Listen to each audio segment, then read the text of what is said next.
राधे राधे, जय श्री कृष्णा। मैं सीमा सिंह आप सभी धर्म प्रेमियों का स्वागत करती हूँ। आज मैं आपको वैकुंठ चौदस की एक प्राचीन कहानी सुनाने जा रही हूँ।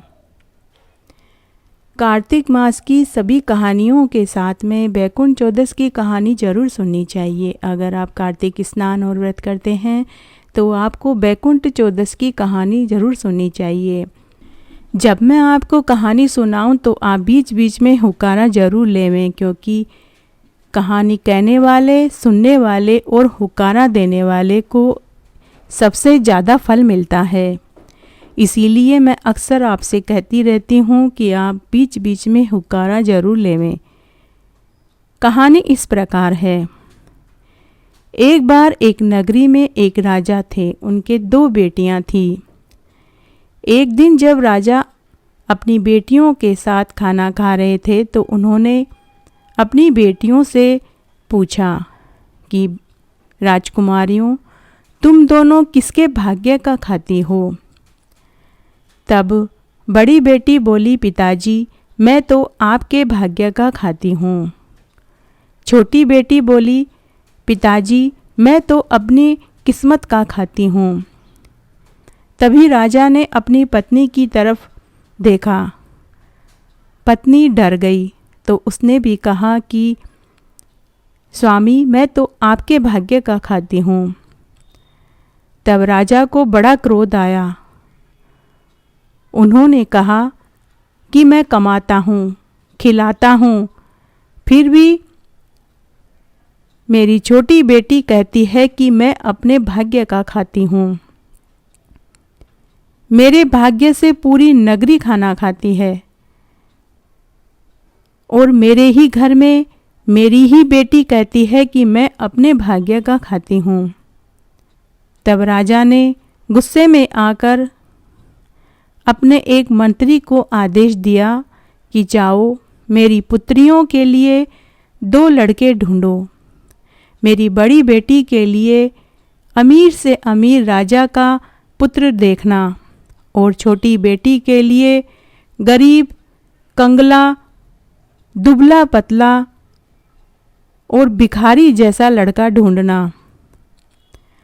जब राजा अपने मंत्री से ये बात कह रहे थे, वहाँ पूरी राज्यसभा उपस्थित थी। सभी मंत्री दरबारी एक दूसरे का मुंह देखने लगे। किसी में इतनी हिम्मत नहीं थी कि वह राजा से प्रश्न करे कि वो एक बेटी को अमीर घर में और एक बेटी को गरीब घर में क्यों ब्याहना चाहते हैं। तब राजा की आज्ञा का पालन किया गया। तब मंत्री ने राजा के कहे अनुसार बड़ी बेटी के लिए राजा का पुत्र और छोटी बेटी के लिए एक भिखारी ढूंढ लिया। राजा ने दोनों बेटियों की शादी कर दी। राजा ने बड़ी बेटी को खूब धन दहेज, लाव लश्कर, सोना चांदी, हीरे मोती, खूब सारे आभूषण, खूब सारे कीमती रेशमी वस्त्र दिए। लेकिन छोटी बेटी को बोरी से सिला हुआ लहंगा चोली पहनाया। छोटी बेटी कुछ नहीं बोली। दोनों अपने अपने ससुराल चली गई। जब छोटी बेटी अपने ससुराल में पहुंची तब उसने देखा कि वहाँ कोई उसकी आवभगत करने वाला नहीं था। वहाँ छोटी सी जमीन पर एक छोटी सी झोपड़ी बनी हुई थी और वहाँ 5 चूल्हे बने हुए थे। उस रात्रि को वो उस समय कुछ नहीं पूछी और चुपचाप सो गई। सुबह जब वह सोकर उठी, छोटी बेटी अर्थात नई बहू ने अपने जेठ से पूछा कि भैया, ये 5 चूल्हे क्यों हैं? तब बड़े जेठ ने कहा, बहू, हम 5 भाई हैं। हम 5 भाइयों के ये 5 चूल्हे हैं। हम सब कंवारे हैं, लेकिन मेरा 5वां भाई, जिसको जबरदस्ती तुम्हारे मंत्री ने ले जाकर तुम्हारे साथ ब्याह करवा दिया। बहू ने कहा, कोई बात नहीं, ठीक है, सबको अपनी किस्मत का मिलता है। जब पांचों भाई झोली उठाकर जाने लगे तब बहू ने वापस कहा कि आप सब कहाँ जा रहे हैं।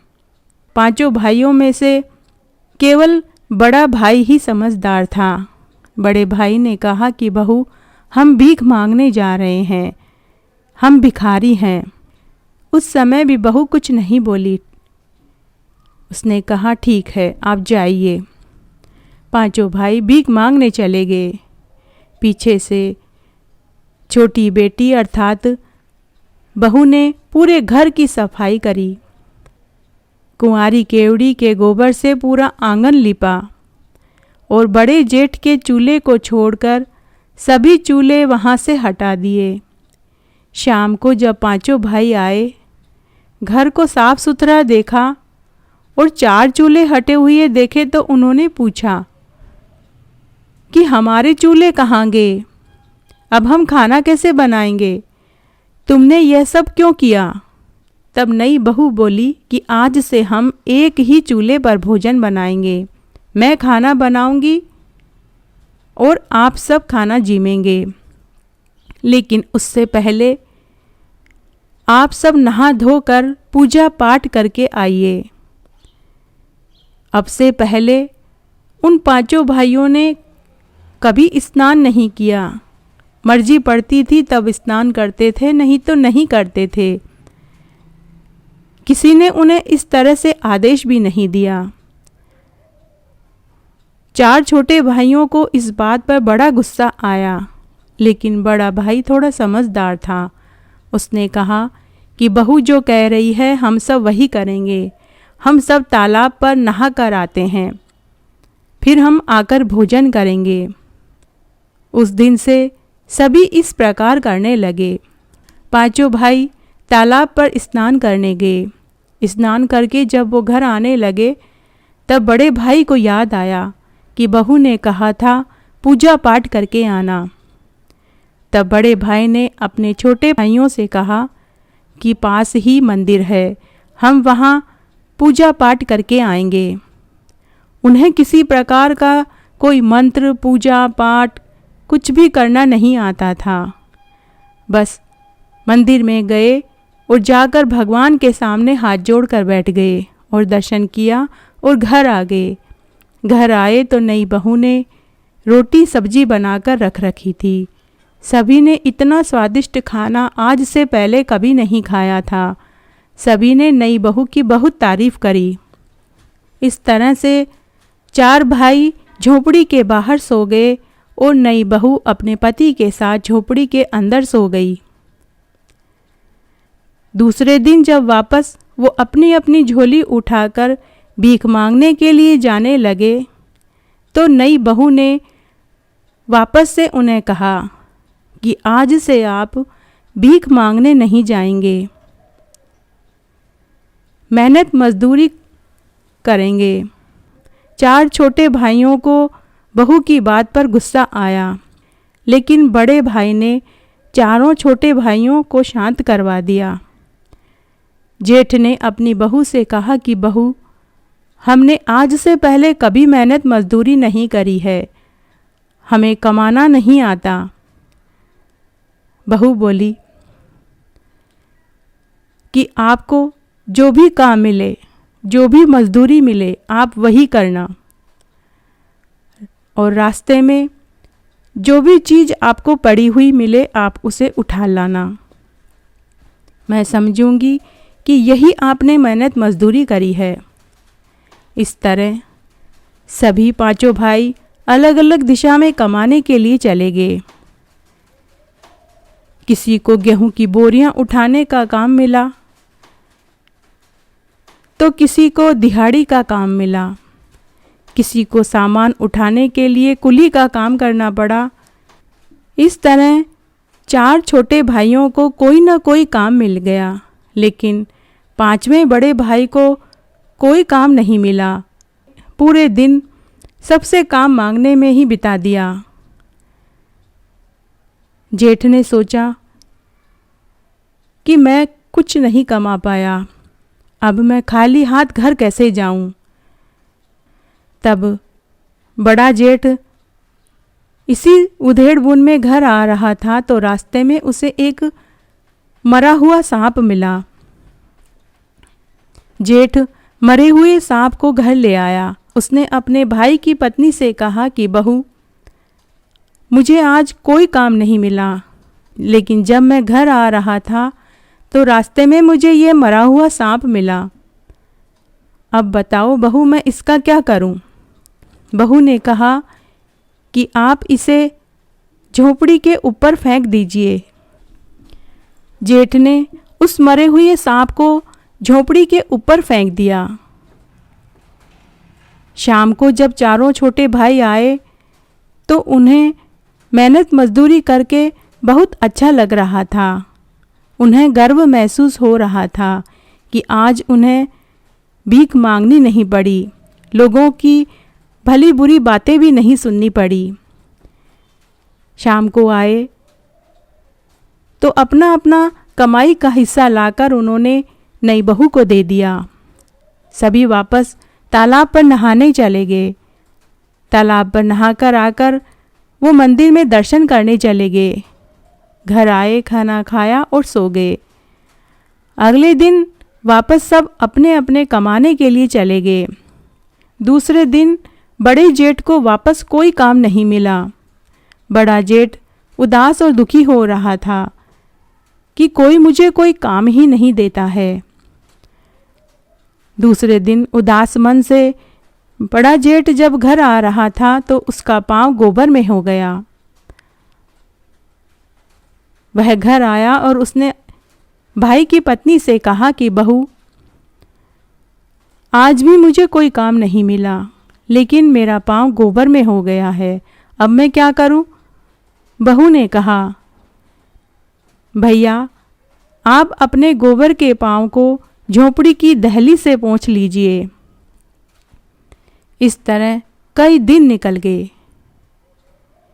एक दिन उस नगरी के राजा की रानी का हार, जो कई करोड़ रुपए का था, जब रानी स्नान कर रही थी, हार को उन्होंने उतार कर रख दिया था। वह हार चील लेकर उड़ गई। पूरे राज दरबार में सभी दरबारी मंत्री उस चील के पीछे पीछे भागने लगे, लेकिन किसी के हाथ में वह चील नहीं आई। देखते ही देखते चील किस दिशा में उड़ गई, किसी को पता भी नहीं चला। जब वह चील उन पांचों भाइयों की झोपड़ी के ऊपर से उड़ी तो उसे वहां मरा हुआ सर्प दिखाई दिया। तो चील ने हार को उनकी झोपड़ी पर गिरा दिया और सर्प लेकर उड़ गई। उधर राजा ने नगर में ढिंडोरा पिटवा दिया कि जिसे भी रानी का हार मिले वह लाकर अगर राज दरबार में जमा करा देगा तो उसे मुंह मांगा इनाम दिया जाएगा। शाम को जब पांचों भाई झोपड़ी में आए तब बड़े जेठ की नज़र झोपड़ी के ऊपर चमकती हुई किसी चीज पर पड़ी। जेठ उस चमकती हुई चीज को लाकर बहू को दे देता है। तब नई बहू हार को देखकर पहचान जाती है कि यह हार तो नगर के राजा का है। नई बहू ने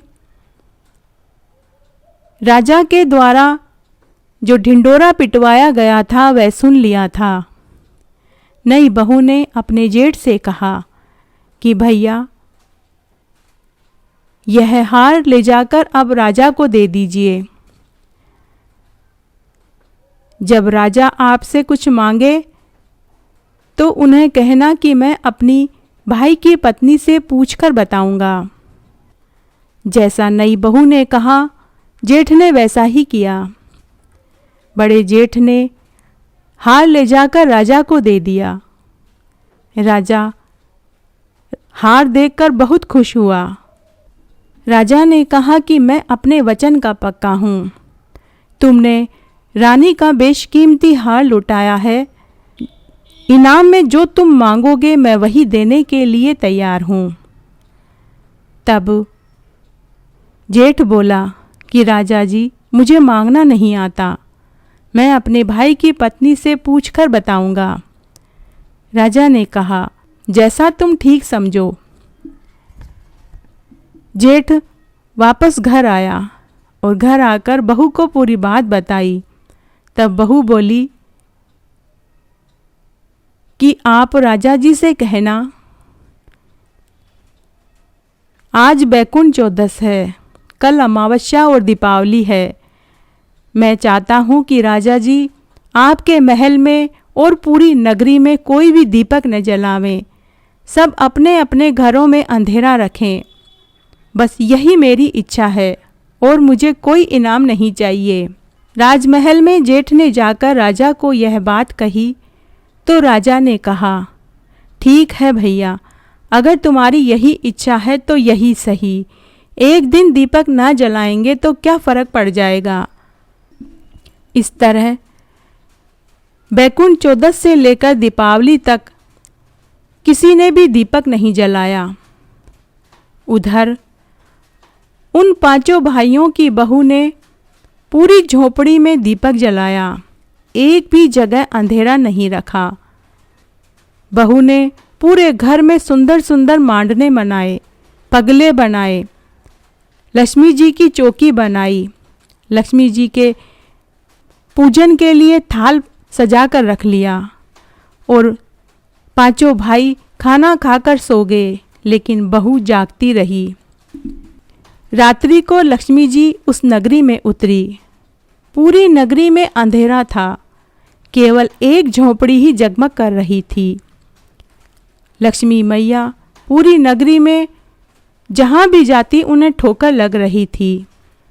तब लक्ष्मी मैया जगमगाती हुई उस झोपड़ी के दरवाजे पर जाकर दरवाज़ा खटखटाने लगी। अंदर से बहू ने कहा, दरवाज़ा कौन खटखटा रहा है। लक्ष्मी मैया बोली कि मैं इस घर की बेटी हूँ। बहू ने कहा, हमारे घर में आपके लिए कोई जगह नहीं है, हमारे खुद के खाने के लिए ही अन्न धन की कमी है, हम आपको कहाँ से खिलाएंगे। थोड़ी देर बाद लक्ष्मी मैया ने वापस दरवाज़ा खटखटाया। बहू ने कहा कि कौन है। लक्ष्मी मैया ने कहा कि मैं इस घर की बहू हूँ। लेकिन नई बहू ने वापस दरवाज़ा नहीं खोला। तीसरी बार लक्ष्मी मैया ने वापस दरवाज़ा खटखटाया। बहू ने कहा, कौन दरवाज़ा खटखटा रहा है। तीसरी बार लक्ष्मी मैया ने कहा कि मैं इस घर की बहू हूँ और 7 पीढ़ियों तक इस घर में ही रहूँगी, अब तो दरवाज़ा खोलो, बाहर बहुत अंधेरा है। बहू ने तुरंत दरवाज़ा खोला। जैसे ही लक्ष्मी मैया ने दहली के ऊपर पांव रखा, उनकी झोपड़ी एक सुंदर महल में बदल गई। नई बहू ने लक्ष्मी मैया के स्वागत के लिए पहले से ही थाल सजाकर रख रखा था। नई बहू ने लक्ष्मी मैया की आरती करी और उन्हें पाटे पर बैठाया। उनका घर धन धान्य से भर गया। वो नगर के सेठ कहलाने लगे और नई बहू को नगर के सभी लोग सेठानी सेठानी के नाम से बोलने लगे। सब तरफ उनका कारोबार फैल गया, हर जगह उनकी चर्चाएं होने लगी। वो पांचों भिखारी अब केसर कस्तूरी का व्यापार करने लगे। घर बाहर सब जगह उनकी पूछ परख भर गई। उधर राजा की बड़ी बेटी का सब कुछ ठप हो गया, उनके कारोबार में घाटा लग गया। एक समय की रोटी खानी उनके लिए मुश्किल हो गई। उन्हें अपना सब कुछ बेचना पड़ा, वो कर्जे में डूब गए। तब राजा की बड़ी बेटी के सास ससुर ने अपनी बहू को घर से निकाल दिया और कहा कि तुम हमारे घर के लिए कलंक हो, तुम्हारे हमारे घर में आने से हमारा सब कुछ ठप हो गया है, हमारा सारा कारोबार ठप हो गया है। और इस तरह राजा की बड़ी बेटी को ससुराल वालों ने घर से निकाल दिया। जब राजा की बड़ी बेटी घर आई और उसने आकर अपना और अपने परिवार का हाल बताया तो राजा बहुत दुखी हुआ। तब राजा ने सोचा कि मैंने अपनी बड़ी बेटी की देखभाल करके पैसे वाले राजा के घर में ब्याहा था, उसकी ऐसी हालत है तो छोटी बेटी के क्या हाल होंगे, वो पता नहीं जिंदा भी है या नहीं। तब एक दिन राजा ने एक व्यापारी का वेश बनाकर छोटी बेटी के गांव में पहुंच गया और गांव में घुसते ही उसने जोर जोर से आवाज़ें लगाने लगा, केसर कस्तूरी खरीद लो, कोई केसर कस्तूरी खरीद लो। जब राजा गांव में गली गली में केसर कस्तूरी ले लो, केसर कस्तूरी ले लो की आवाज़ें लगा रहा था, तब छोटी बेटी ने अपने पिता की आवाज़ पहचान ली। उसने महल के झरोके में से नीचे झांक कर देखा तो उसे समझते देर नहीं लगी कि वही उनके पिता हैं। तब छोटी बेटी ने अपने नौकरों से कहा कि बाहर जो आदमी केसर कस्तूरी बेच रहा है उसकी केसर कस्तूरी मुंह मांगे दाम पर खरीद लो और उन्हें आदर से बैठाओ और भोजन भी कराओ। नौकरों ने वैसा ही कहा जैसा कि छोटी बेटी ने कहा था। उन्होंने उस आदमी की केसर कस्तूरी मुंह मांगे दाम पर खरीद ली और उन्हें आदर के साथ बैठाया। तब छोटी बेटी बार बार अलग अलग कपड़े पहनती, कीमती आभूषण पहनकर, घूंघट निकालकर अपने पिता को खाना परोसने आने लगी। जब वो खाना खा चुके तब उनकी बेटी पान सुपारी लेकर वही कपड़े पहनकर जो उसके पिता ने विदा के समय उसे बोरी के टाट के कपड़े पहनाकर भेजे थे, वही कपड़े पहनकर आई। वो आई और बोली, पिताजी पाँव लागूं, लो पान सुपारी खा लो। तब उसके पिता हंसते हुए बोले, बेटी तू क्या यहाँ नौकरानी का काम करती है? तब बेटी बोली, नहीं पिताजी, यह महल नुमा घर मेरा है, मैं यहाँ की सेठानी हूँ। पिता ने हंसते हुए कहा, लेकिन बेटी तूने तो वही कपड़े पहन रखे हैं जो मैंने तुझे विदा के समय पहनाकर भेजे थे। तब बेटी बोली, नहीं पिताजी, आपको बार बार जो भोजन परोसने के लिए आ रही थी और बार बार नए नए कपड़े पहनकर, अलग अलग कीमती आभूषण पहनकर जो स्त्री आपको खाना परोसने आ रही थी, वो भी मैं ही थी। और इस समय जो मैं आपको पान सुपारी देने आई हूँ और आपके दिए हुए वस्त्र पहन कर आई हूँ, ये भी मैं ही हूँ। मैं आज आपको बस इतना बताना चाहती हूँ कि पिताजी सब अपनी किस्मत की खाते हैं, ये मेरी किस्मत है जो आज मैं इस नगर की सेठानी हूँ, और यह आपकी किस्मत है कि जो आप केसर कस्तूरी बेच रहे हो। इसलिए पिताजी आज के बाद कोई किसी को नहीं कहे कि वो एक दूसरे की किस्मत का दिया खाते हैं। उस दिन उसके पिताजी ने हार स्वीकार कर ली और बोले, बेटी तू सही बोलती है, आज मैं हारा और तू जीती। तू सत्य कहती है कि सब मनुष्य अपनी अपनी किस्मत का खाते हैं। तो हे बैकुंठ चौदस महाराज, जैसे आप राजा की छोटी बेटी के ऊपर प्रसन्न हुए, वैसे सबके ऊपर होना। कहानी कहने वाले की, सुनने वाले की और हुक्कारा भरने वाले की। घटती हो तो पूरी हो तो परवान चढ़े, भूले बिसरे नाम तेरे भंडार में भरे। आंवला नवमी की कहानी। कार्तिक सुदी नवमी को आंवले के पेड़ की पूजा करनी चाहिए। आंवले के पेड़ की पूजा करने से घर में धन धान्य की वृद्धि होती है, निर्धनता दूर होती है, निसंतानों को संतान सुख मिलता है, कुंवारी लड़कियों को अच्छा घर वर मिलता है, घर में सुख शांति का आगाज होता है। आंवला नवमी के दिन आंवले के पेड़ की 108 परिक्रमा करनी चाहिए और 108 आंवले दान करने चाहिए। ये 108 आंवले आप मंदिर में दान कर सकते हैं, आंवले के पेड़ पर छोड़ सकते हैं या किसी मंदिर में रख सकते हैं। आइए अब हम आंवला नवमी की कहानी सुनते हैं। एक नगरी में एक राजा रानी थे। वे 1.25 मन आंवले नित्य दान करके ही खाना खाते थे, इसीलिए उनका नाम आंवलिया राजा पड़ गया। एक दिन उनके बेटे बहू ने सोचा कि राजा इस तरह दान करेंगे तो सारा धन ही समाप्त हो जाएगा। उन्होंने राजा रानी को आंवला दान करने से मना कर दिया।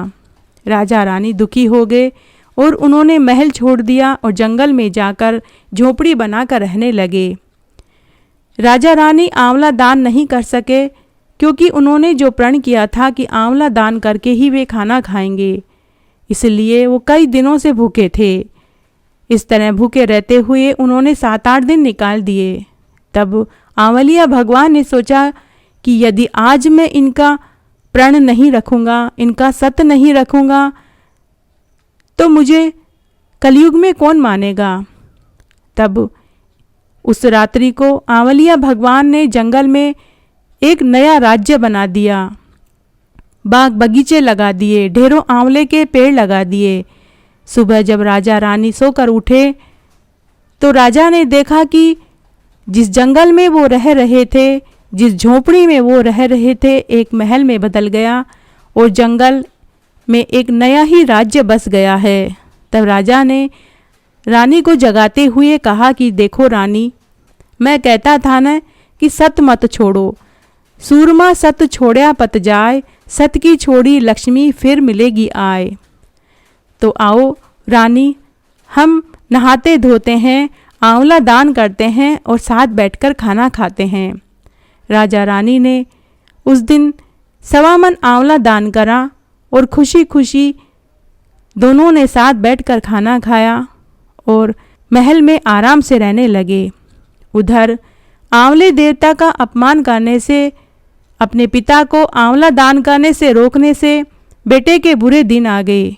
राज्य पर दुश्मनों ने हमला कर दिया और राज्य छीन लिया। राज्य छीन जाने से वे दर दर के ठोकरे खाने लगे। भूखों प्यासों वो इधर उधर काम की तलाश करने लगे, लेकिन किसी ने भी उनकी मदद नहीं करी। बुरे दिन आते हैं तो अपने भी दूर हो जाते हैं। तब वे एक दिन भिक्षा मांगते मांगते उसी राज्य में पहुंच गए जिस राज्य में उनके माता पिता रहते थे। उनकी दशा इतनी खराब थी कि राजा ने उन्हें पहचाना ही नहीं। जब उनके बेटा बहू ने उनसे काम मांगा तो राजा ने बेटे को घोड़ों की देखभाल का काम सौंपा और बहू को रानी की दासी बना दिया। इस तरह समय व्यतीत होने लगा। न तो बेटा बहू अपने माता पिता को पहचान पाए और न ही माता पिता अपने बेटे बहू को पहचान पाए। एक दिन जब दासी रानी के बाल गूंथ रही थी तो पीठ पर मस्सा देखकर उसे रोना आ गया। वह मनी मन सोचने लगी कि ऐसा मस्सा तो मेरी सास की पीठ पर भी था। मेरी ही मति खराब हुई थी कि मैंने उन्हें आंवला दान करने से मना किया। आज वे लोग न जाने कहाँ होंगे। उनके जाने के बाद सारा धन ही नष्ट हो गया। जब गरम गरम आंसू रानी की पीठ पर पड़ा तो रानी ने पलटकर दासी से पूछा कि तू क्यों रो रही है। तब दासी ने कहा कि आपकी पीठ पर जैसा मस्सा है वैसा ही मस्सा मेरी सास की पीठ पर भी था, किंतु हमने उन्हें आंवला दान करने से मना कर दिया था तो वो लोग घर छोड़कर चले गए। हमें उसी बात की सज़ा मिली है। हमारे राज्य पर दुश्मनों ने हमला कर दिया और हमारे राज्य को हथिया लिया। आज हम दर दर की ठोकरें खा रहे हैं। एक समय था जब हम लोग भी राजा रानी थे, परंतु मैंने अपने सास ससुर को दान करने से मना करा। मैं उसी पाप की सज़ा भोग रही हूँ। तब रानी ने अपने बेटा बहू को पहचान लिया। तब राजा रानी ने अपने बेटा बहू से कहा कि दान करने से धन की कमी नहीं होती, बल्कि धन 4 गुना बढ़ जाता है। बेटा बहू भी दान की महिमा को समझ चुके थे। अब बेटा बहू अपने राजा रानी के साथ खुशी खुशी रहने लगे। तब एक दिन राजा ने अपने सैनिकों को साथ लेकर अपने राज्य पर हमला कर दिया और पड़ोसी राज्य से अपना राज्य वापस हथिया लिया। तो हे आंवलिया भगवान, जैसे आपने राजा रानी का सत रखा, जैसे आपने उनका घर अन्न धन के भंडार से भर दिया, वैसे सबका भरना। कहानी कहने वाले की, सुनने वाले की और हुक्कारा भरने वाले की। घटती हो तो पूरी हो तो परवान चढ़े, भूले बिसरे नाम तेरे भंडार में भरे। तुलसी जी की कहानी। कार्तिक मास में सुनी जाने वाली तुलसी जी की एक पौराणिक कहानी सुनाने जा रही हूँ। एक बार की बात है, कार्तिक का महीना था। गांव की सभी औरतें तुलसी जी सींचने मंदिर में जाती और सब सींच कर तो घर आ जाती, लेकिन उसी गांव की एक बुढ़िया माई तुलसी जी सींचने जाती तो वह तुलसी माता से कहती, तुलसी माता सत की दाता, मैं बिरला सींचू तेरा, तू कर निस्तारा मेरा। तुलसा माता गढ़वा दे, लडवा दे, पीताम्बर की धोती दे, मीठा मीठा घास दे, बैकुंठ का वास दे, चटक की चाल दे, पटक की मोत दे, चंदन की काट दे, झालर की झनकार दे, साईं को राज दे, दाल भात का जीमण दे, कृष्ण जी का कांधा दे। बुढ़िया की बात सुनकर तुलसा माता सूखने लगी। तब एक दिन कृष्ण भगवान ने तुलसी से पूछा कि अरे तुलसी, कार्तिक का महीना है, कितनी औरतें तेरी पूजा करने आती है, तरह तरह के तेरे भोग लगाती है, वहीं बैठकर तेरे सुंदर सुंदर भजन गाती है, तुझे तो खुश होना चाहिए, तू क्यों सूख रही है, तुझे किस बात की चिंता है। तुलसी माता ने कहा कि भगवान, आजकल नगर की एक बुढ़िया रोज़ मेरी पूजा करने आती है। पूजा करने के बाद वो कहती है, भगवान उसकी सारी बातें तो मैं पूरी कर दूंगी, लेकिन वो कहती है कि मरते समय मुझे कृष्ण का कांधा दे, तो मैं उसे कैसे कृष्ण का कांधा दे पाऊंगी। तब कृष्ण भगवान ने कहा कि बस इतनी सी बात। कृष्ण भगवान ने कहा कि तुलसी, जब वह मरेगी तो मैं उसे कांधा दे आऊँगा, तुम चिंता मत करो। इस तरह तुलसी माता खूब फलने फूलने लगी। चारों तरफ उसकी खूब हरियाली फैल गई, कली कली में ढेरों पत्तियां खिल गई। कुछ समय बाद बुढ़िया मर गई। जब लोग उसकी अर्थी उठाने के लिए आए तो वह किसी से भी नहीं हिली, वह बहुत ज़्यादा भारी हो गई। नगर के सब लोग कहने लगे कि अरे यह बुढ़िया तो रोज पूजा पाठ करती थी, यह इतनी भारी कैसे हो गई, जरूर यह पापिन होगी।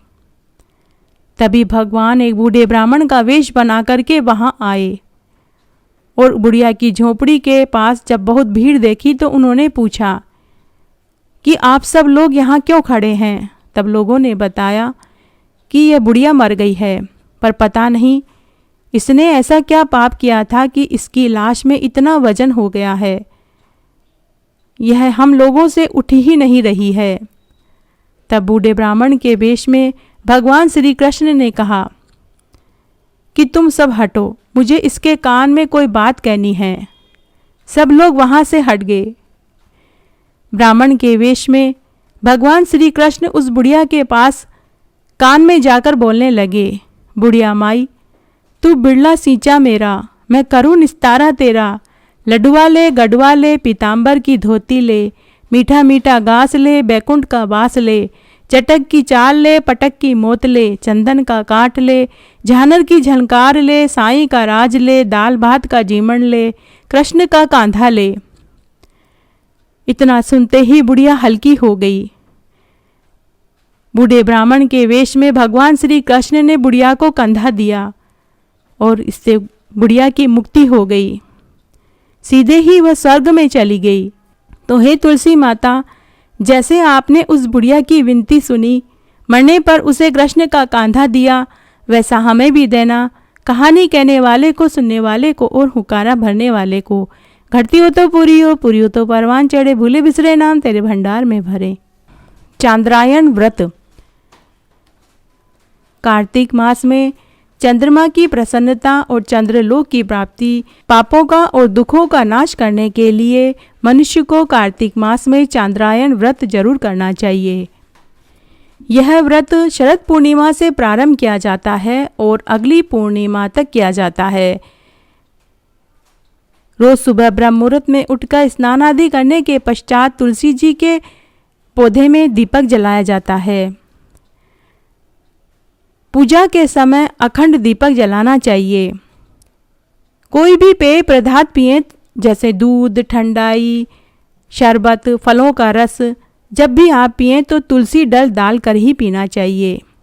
इसमें भोजन करने का विधान उसी प्रकार है जिस प्रकार चंद्रमा की कला घटती या बढ़ती है, अर्थात पहले दिन 1 ग्रास, दूसरे दिन 2 ग्रास, तीसरे दिन 3 ग्रास, इस प्रकार 15वें दिन 15 ग्रास भोजन के खाने चाहिए और फिर अगले 15 दिन पुनः 1-1 घास घटाते हुए जाएं और इस तरह अगली पूर्णिमा तक यह व्रत किया जाता है।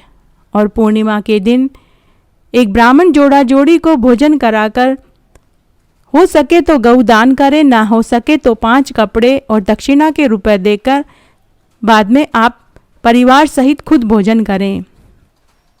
जो मनुष्य इस प्रकार से यह व्रत करता है उसे सभी सुख प्राप्त होते हैं। वह इस लोक में सुख भोग कर मरने पर चंद्रलोक को पाता है। कार्तिक शुक्ल षष्ठी को सुनी जाने वाली सूर्य षष्ठी व्रत कथा। प्राचीन काल में बिंदुसार नामक तीर्थ में महीपाल नाम का एक बनिया रहता था। वह बड़ा ही नास्तिक प्रवृत्ति का था। वह कोई धर्म, कर्म, व्रत, उपवास नहीं करता था, न ही किसी प्रकार का दान पुण्य करता था। वह धर्म कर्म का बड़ा विरोधी था। कोई भी अगर दान पुण्य धर्म करता तो वह उसका विरोध करता था।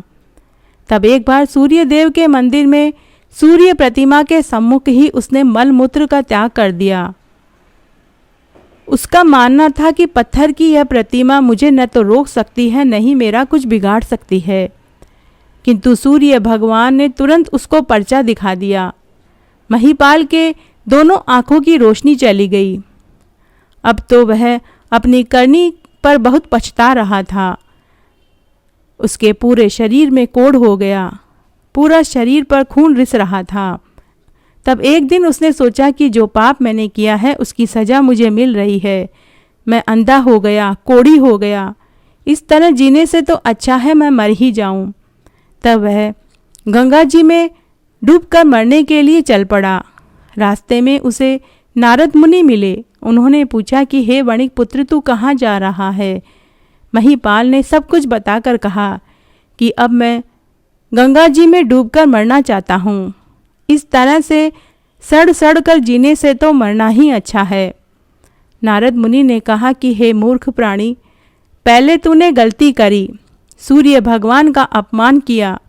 जो धर्म कर्म करते थे तूने उनका विरोध किया तो तुझे उन पापों की तुझे सजा मिली। तू अंधा हो गया, तेरे पूरे शरीर में कोढ़ हो गया और अब तू दूसरी गलती आत्महत्या करके मरना चाहता है। अगर तू इस तरह आत्महत्या करके मरेगा तो तेरे प्राण निकल तो जरूर जाएंगे, लेकिन तेरी आत्मा भटकती रहेगी। तब महीपाल वणिक रोने लगा और बोला कि हे देव, अब मैं क्या करूं? मैं अपने पापों को कैसे दूर करूं? तब नारद मुनि ने कहा कि कार्तिक शुक्ल षष्ठी को सूर्य षष्ठी का व्रत पूरे विधि विधान से करो। सूर्यदेव भगवान को अर्घ्य दो और अपने पापों की क्षमा मांगो। तेरे सारे कष्ट दूर हो जाएंगे, तेरे सभी पाप धुल जाएंगे। तब महीपाल ने वैसा ही किया जैसा नारद मुनि ने कहा था, जिससे उसकी आंखों की ज्योति वापस आ गई, उसका कोढ़ भी दूर हो गया, उसे कंचन जैसी काया मिल गई। अब वह पूरे जीवन में दान पुण्य उपवास करने लगा। मंदिर मंदिर में दर्शन करने जाता। अगर कोई उसे नास्तिक मनुष्य मिल जाता तो वह अपना उदाहरण उसे देकर उसे समझाता। वह सूर्यदेव भगवान का परम पुजारी हो गया। नियमित रूप से वह सुबह जल्दी उठकर सूर्यदेव भगवान को अर्घ्य देता, सूर्य मंत्रों का जाप करता। इस तरह व्यवहार करते हुए उसने अपना पूरा जीवन हंसी खुशी बिता दिया और मरने पर उसे स्वर्ग का लोक मिला।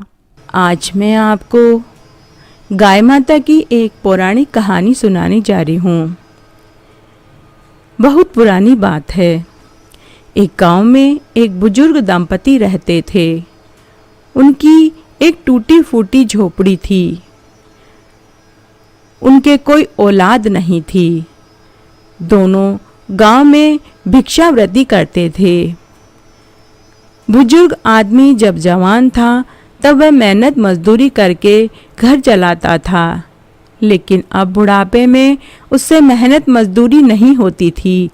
इसीलिए वह गांव में भीख मांगने जाता था। कोई उसे आटा देता, कोई उसे पैसे देता, तो कोई उसे कपड़े दे देता था। इसी से उनका घर चल रहा था। बुढ़िया माई बड़ी ही धार्मिक प्रवृत्ति की थी। वो रोज नहा धोकर पूजा पाठ करती और अपनी 2 रोटी में से एक रोटी के 4 टुकड़े करके उनमें से एक टुकड़ा गाय को, एक चिड़ी कबूतरों को, एक कुत्ते को देती थी और चौथे टुकड़े को चींटियों को डालती थी। एक बार की बात है, जेठ का महीना था। बुढ़िया माई बीमार पड़ गई। सारे घर का काम उसके पति को ही करना पड़ता था। वह भीख मांगकर लाता और फिर वह घर आकर खाना भी बनाता था और कुएं पर से पीने का और नहाने का पानी भी वही भरता था। हमेशा की तरह उसका पति गांव में भीख मांगकर आटा लाया, रोटी बनाई और पीने का पानी भी भरा और 2 रोटी और चटनी उसने अपनी पत्नी की थाली में रख दिया और खुद 2 रोटी और चटनी खाने लगा। बुढ़िया माई आदत के अनुसार नहाई धोई, पूजा करी और 2 रोटियों में से एक रोटी के 4 टुकड़े करके एक टुकड़ा गाय को, एक कुत्ते को, एक चिड़ी कबूतरों को व एक टुकड़ा उसने चींटियों को दिया और गाय को पीने का पानी भरकर रखा और चिड़ी कबूतरों को डब्बे में पानी भर के रखा। उस दिन उसके पति ने अपनी पत्नी को यह सब करते हुए देख लिया। जेठ की भरी दोपहरी, बहुत तेज गर्मी थी। उसके पति को बहुत गुस्सा आया। उसने अपनी पत्नी को बहुत डांटा और कहा कि मैं रोज भिक्षा मांग कर लाता हूँ और फिर रोटी बनाता हूँ और इतनी गर्मी में मैं कुएं पर से पीने का और नहाने का पानी भरता हूँ और तू इन जानवरों को पानी पिलाती है, रोटी खिलाती है। अगर तूने ये सब बंद नहीं किया तो मैं तुझे झोपड़ी से बाहर कर दूंगा। बेचारी बुढ़िया माई चुप रह गई, कुछ नहीं बोली।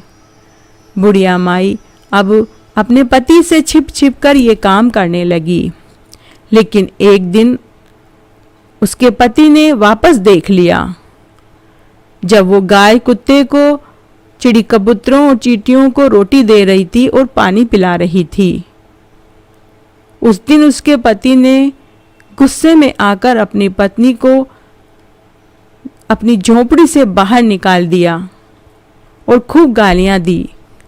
बुढ़िया माई रोती बिलखती क्षमा याचना करने लगी, लेकिन उसके पति को उसके ऊपर तनिक भी दया नहीं आई। बुढ़िया माई झोपड़ी से जाकर गांव के ही मंदिर में शरण ले लेती है। बुढ़िया माई के जाने के बाद उसका पति खुश हो गया। उसने सोचा अब मुझे एक जने की खुद की ही रोटी बनानी है और पानी भरना है। बला टली, ऐसा उसने मन में सोचा। दूसरे दिन जब वह गांव में भिक्षा मांगने के लिए गया तो किसी ने भी उसे आटा और पैसे नहीं दिया। सबने उसे भला बुरा कहा। एक ने तो यहाँ तक कह दिया कि तू बुजुर्ग है लेकिन तेरे हाथ पांव तो सलामत हैं, मेहनत मजदूरी क्यों नहीं करता? हम रोज रोज तुझे आटा कहाँ से देंगे? उस दिन उसे भिक्षा में कुछ नहीं मिला। दुखी हुआ और वापस झोपड़ी में आ गया। उस दिन उसे भूखा ही रहना पड़ा। इस तरह कई दिन उसे भूखा रहना पड़ा क्योंकि कोई भी उसे भिक्षा नहीं देता था। एक दिन वह भिखारी अपनी झोपड़ी में पड़े पड़े सोचने लगा कि जब मेरी पत्नी थी तो मुझे रोज अच्छी भिक्षा मिलती थी।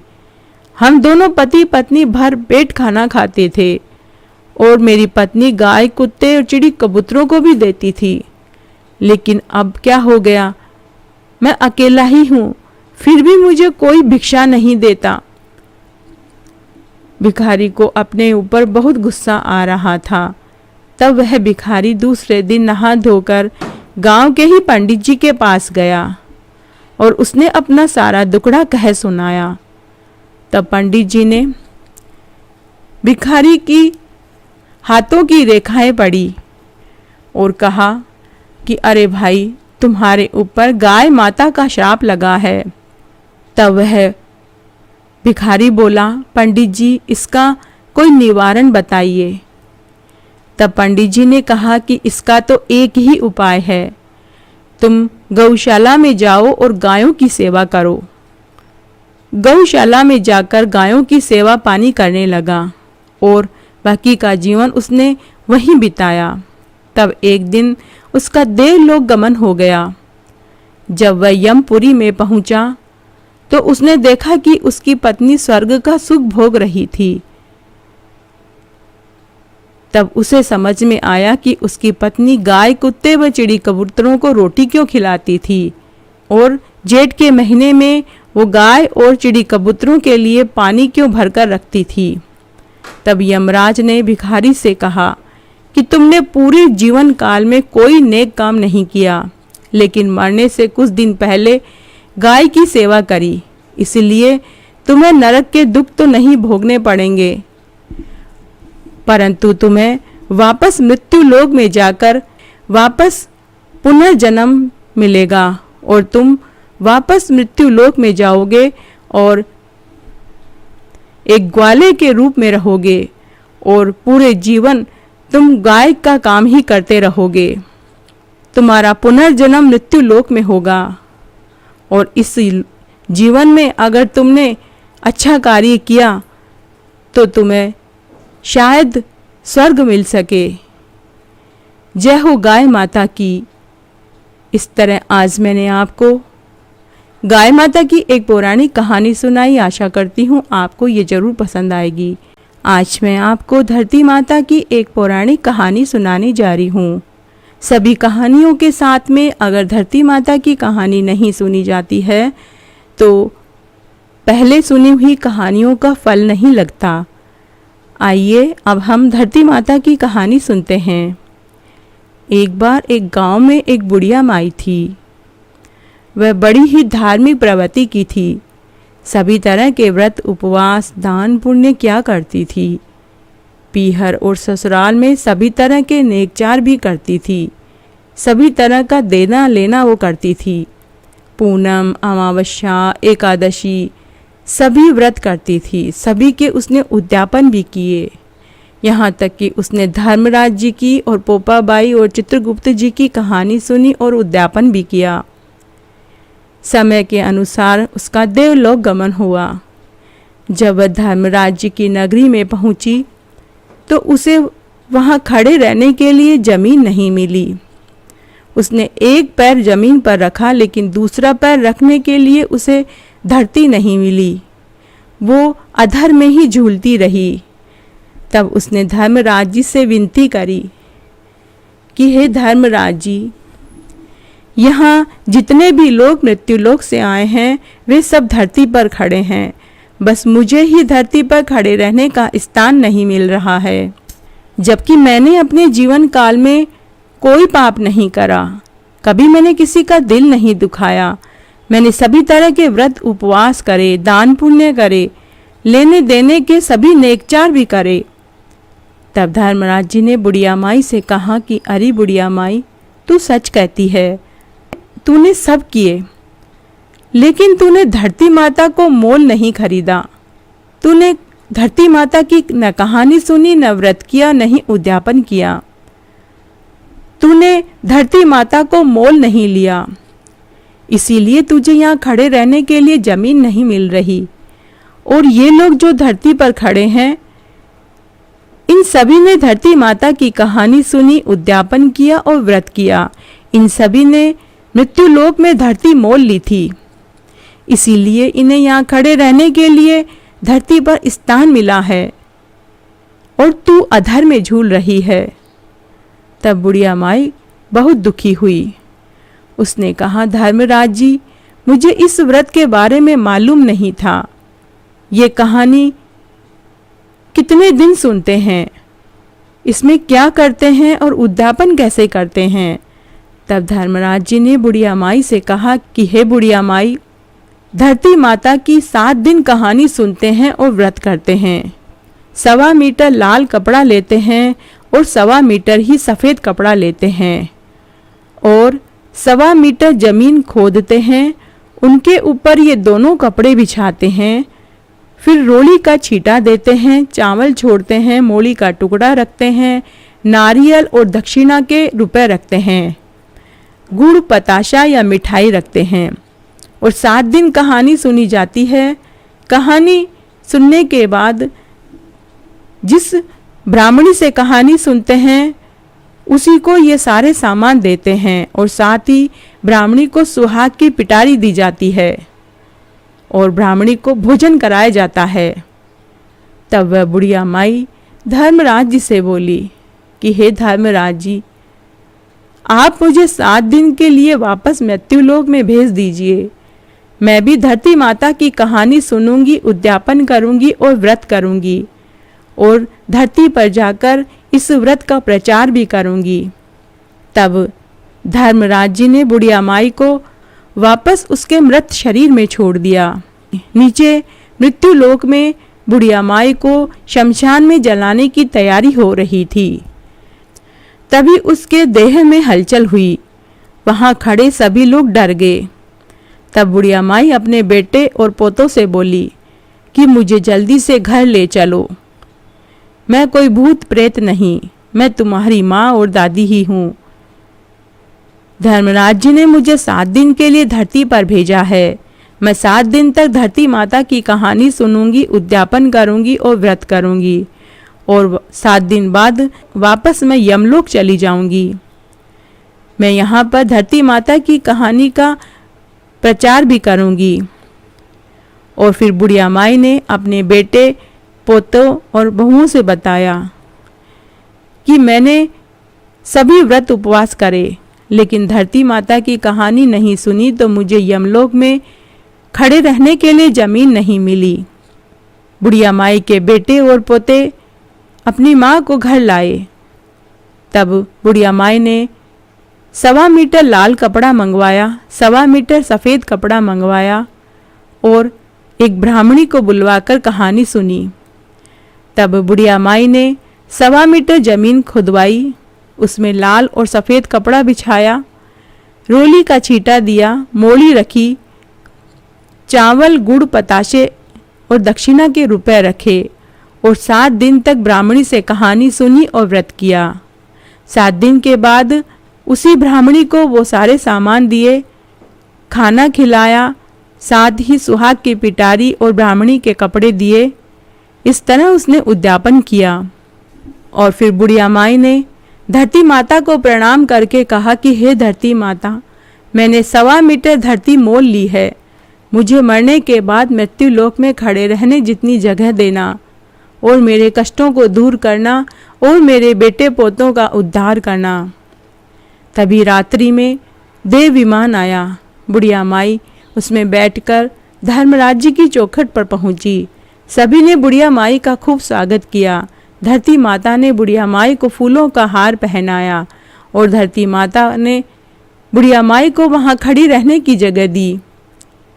इसलिए हम सबको धरती माता की 7 दिन तक कहानी सुननी चाहिए, उद्यापन करना चाहिए, और 1.25 मीटर धरती मोल लेनी चाहिए, ताकि मरने के बाद हमें यमलोक में खड़े रहने की जगह मिले। जय हो धरती माता की, जय हो धर्म राज्य की।